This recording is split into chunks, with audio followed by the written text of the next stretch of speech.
سن 1498 کو 12,000 میل کے سفر اور عملے کے درجنوں افراد گنوانے کے بعد واسکو ڈے گاما بالآخر ہندوستان میں کالی کٹ کے ساحل تک پہنچنے میں کامیاب ہو گیا۔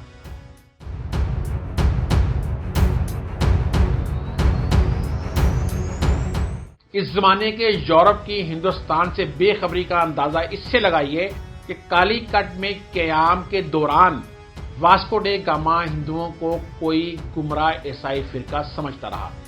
پرتگالی ملاح مندروں میں جا کر ہندو دیویوں کے مجسموں کو بی بی مریم کے مجسمے اور دیوتاؤں کو عیسائی اولیاء سمجھ کر ان کے سامنے جھکتے رہے۔ کالی کٹ کے سمندری راجا کہلائے جانے والے حکمران ساموتری نے واسکو ڈے گاما کی آؤ بھگت کی۔ اس نے اپنے محل میں واسکو ڈے گاما کا پرتپاک استقبال کیا۔ برستی بارش میں واسکو ڈے گاما کو چھتری لگی پالکی میں بٹھا کر بندرگاہ سے دربار تک لایا گیا، لیکن یہ خوشگواری اس وقت تلخی میں بدل گئی جب اس زمانے کے دستور کے مطابق واسکو ڈے گاما نے راجا کو جو تحائف پیش کیے، جن میں سرخ رنگ کی ہیٹ، پیتل کے برتن، چند سیر چینی اور شہد شامل تھا، وہ اس قدر معمولی نکلے کہ وزیر مہمانداری نے انہیں راجا کو دکھانے سے انکار کر دیا۔ اس کا نتیجہ یہ نکلا کہ مقامی حکام واسکو ڈے گاما کو کسی امیر کبیر ملک کے شاہی سفیر کی بجائے بحری قزاق سمجھنے لگے۔ سمندری راجا نے واسکو ڈے گاما کی جانب سے تجارتی کوٹھیاں قائم کرنے اور پرتگالی تاجروں کا ٹیکس معاف کرنے کی درخواست رد کر دی۔ حالات اس نہج تک پہنچ گئے کہ مقامی لوگوں نے ہلہ بول کر کئی پرتگالیوں کو ہلاک کر ڈالا۔ واسکو ڈے گاما کے غیظ و غضب کا کوئی ٹھکانہ نہ رہا۔ اس کے جہازوں میں جو توپیں نصب تھیں، اس کا سمندری راجا کے پاس کوئی جواب نہیں تھا۔ انہوں نے کالی کٹ پر بمباری کر کے کئی عمارتیں بشمول شاہی محل تباہ کر دیا اور سمندری راجا کو اندرون ملک فرار ہونے پر مجبور کر دیا۔ سفارتی ناکامی اپنی جگہ، لیکن کالی کٹ میں 3 ماہ کے قیام کے دوران یہاں کی منڈیوں سے واسکو ڈے گاما کو بیش قیمت گرم مسالہ اتنی مقدار میں اور اتنے سستے داموں ہاتھ آیا کہ اس نے جہاز کے جہاز بھروا دیے۔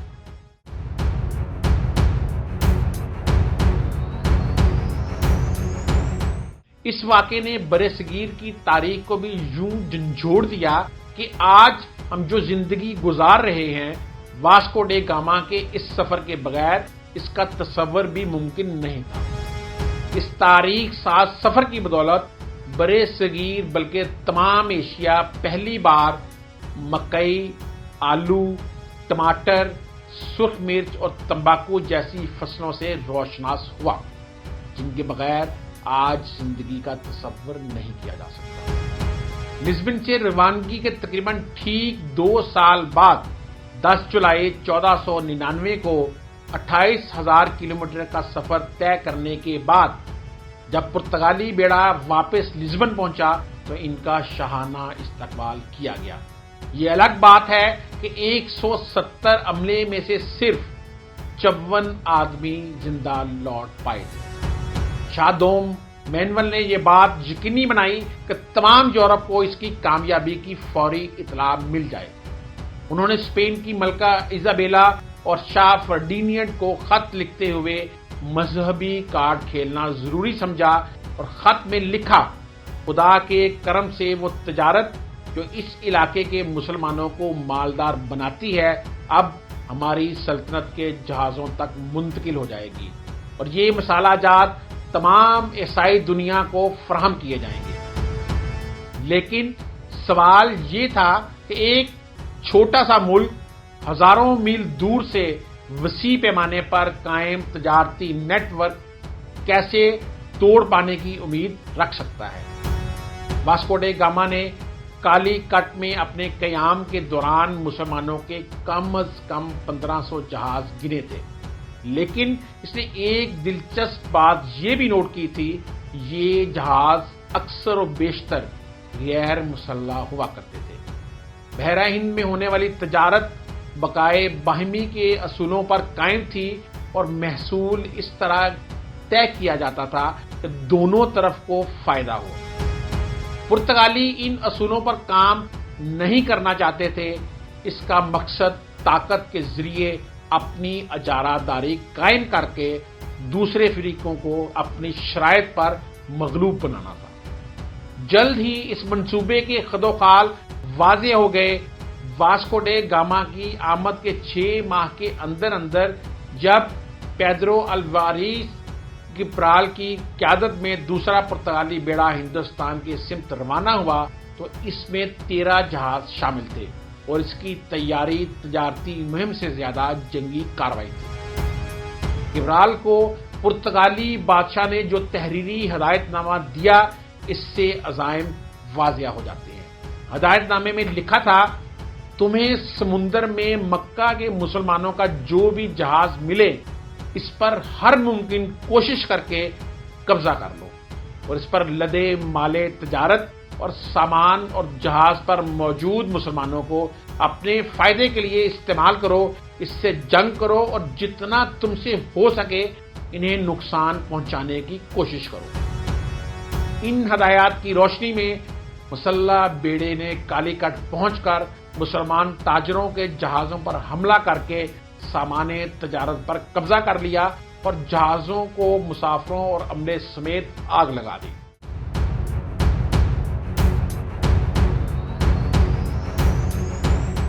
اسی پر اکتفا نہ کرتے ہوئے گبرال نے کالی کٹ پر 2 دن تک بمباری کر کے شہریوں کو گھر بار چھوڑ کر بھاگنے پر مجبور کر دیا۔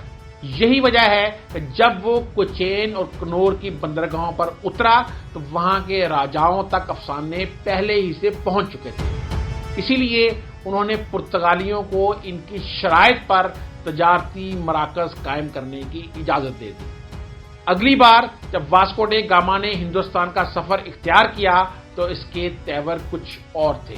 اس نے افریقہ کے مشرقی ساحلی شہروں کو بلا وجہ اور بلا امتیاز بمباری کا نشانہ بنایا اور خراج وصول کیے اور یہ وعدہ لیے بغیر کہ وہ آئندہ مسلمان تاجروں سے تجارت نہیں کریں گے وہاں سے نہیں نکلا۔ گن بوٹ ڈپلومیسی بلکہ گن بوٹ تجارت کی اس سے عمدہ مثال ملنا مشکل ہے۔ ہندوستان کے سفر کے دوران جو جہاز اس کے راستے میں آیا وہ لوٹ کر ڈبو دیا گیا۔ اسی دوران حاجیوں کا ایک میری نامی جہاز اس کے ہاتھ لگ گیا جس پر 400 مسافر سوار تھے جو کالی کٹ سے مکہ جا رہے تھے۔ واسکو ڈے گاما نے مسافروں کو باندھ کر جہاز کو آگ لگا دی۔ عینی شاہدین کے مطابق جلتے ہوئے جہاز کے عرصے پر عورتیں اپنے بچے ہاتھوں میں اٹھا کر رحم کی بھیک مانگتی رہیں اور واسکو ڈے گاما اپنے جہاز سے تماشا دیکھتا رہا۔ مالابار کے ساحلوں پر آج بھی میری کی تباہی کے نوحے پڑے جاتے ہیں۔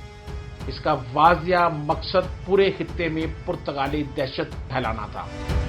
واسکو ڈے گاما اپنے مقصد میں پوری طرح کامیاب رہا۔ یہ خبریں بحری راستے پر سفر کرتے ہوئے بحیرہ ہند کے طول و عرض میں پہنچ گئیں۔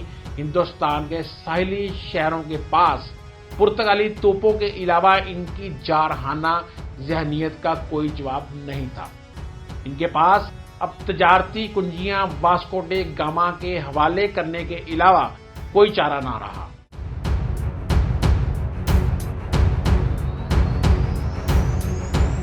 ایشیا میں واسکو ڈے گاما کے یہ اقدامات تجارت کی بجائے بحری قزاقی سمجھے گئے، لیکن یورپ میں یہ روزمرہ کا معمول تھا۔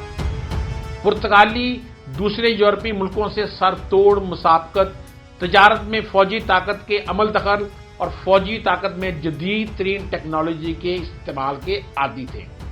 یہ تمام بحیرہ ہند پر پرتگالی اجارہ داری کا آغاز تھا۔ مقامی راجاؤں نے بھرپور مزاحمت کی کوشش کی لیکن انہیں ہر بار منہ کھانی پڑی، جس کا نتیجہ یہ نکلا کہ آنے والی 1.5 صدیوں میں پرتگالیوں نے کنور، کوچین، گوا، مدارس اور کالی کٹ کے علاوہ کئی دوسرے ساحلی علاقوں میں سمندر پار مقبوضہ حکومت قائم کر لی اور وہاں اپنے واسرائے اور گورنر مقرر کرنے لگے۔ انڈیا میں 4 برس تک گورنر رہنے والے ایک پرتگالی مورخ الفونسو ڈی سوزا نے اپنی قوم کی صفاقیوں کے متعلق لکھا ہے کہ پرتگالی ہندوستان کے کناروں پر ایک ہاتھ میں تلوار اور دوسرے ہاتھ میں ظلم لے کر اترے۔ مشرق کی بے انتہا دولت دیکھ کر ان کے ہوش و حواس خطا ہو گئے۔ انسانوں کو لوٹنے اور شہروں کو برباد کرنے میں وہ کسی وحشیوں سے کم نہیں تھے، مگر دولت اتنی زیادہ تھی کہ آخر میں تلوار کو چھوڑ کر سونا اور چاندی سمیٹنے میں مصروف ہو گئے۔ آخرکار ایسی ہی حرص و ہوس والی دیگر مغربی اقوام ان پر غالب آ گئی۔ دوسرے یورپی ملک یہ تمام کھیل بڑی دلچسپی سے دیکھ رہے تھے اور یہی عمل بعد میں فرانسیسیوں اور بالآخر انگریزوں نے ایسٹ انڈیا کمپنی کی صورت میں دہرایا اور پرتگال کو انہی کے کھیل میں شکست دے کر نہ صرف ہندوستان بلکہ پورے بحیرہ ہند پر قبضہ جما لیا۔ ناظرین، یہ تھی نوبل ہسٹری کہ کیسے پرتگالی ہندوستان میں آئے۔ اپنے اگلے پروگرام میں آپ کو ایک اور نوبل ہسٹری بتائیں گے۔ اگر آپ کو یہ پروگرام پسند آئے تو لائک کریں، چینل کو سبسکرائب کریں اور اپنا کمنٹس ضرور دیجیے گا۔ بہت شکریہ۔